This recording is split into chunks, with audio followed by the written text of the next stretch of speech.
So update nga po dito kay Crazy Win application guys regarding sa kanilang green cash. Meron nga po silang 500 pesos dito na pwede nating i-cash out, 1,000 at saka 2,000. So yung pinili ko dito guys is ito nga pong 2,000 pesos. And then na-achieve ko na nga po yung kanilang requirement sa 2,000. Ito na yung ating withdrawal record. So naka-pending pa yung ating 2,000 pesos.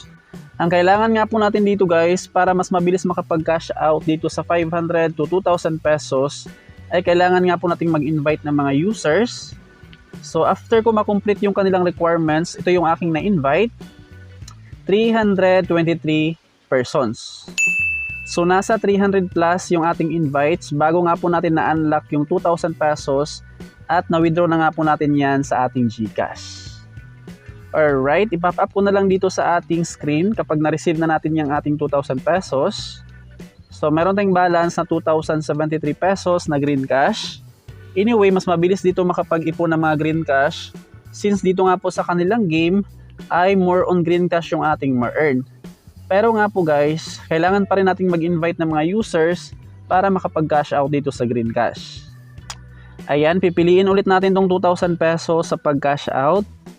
Bawat amount dito guys, bali dito sa 500 pesos, 25% lang yung ating kailangan dyan na requirements bago makapag-cash out. Sa 1,000 naman, 50%.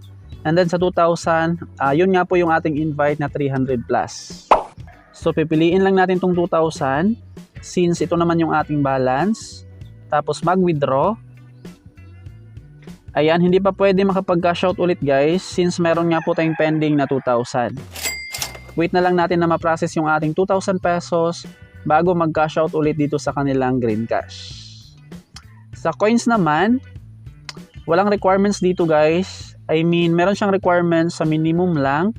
Like sa Lazada, 1 peso kada cash out. Tapos sa GCash naman, 200 pesos.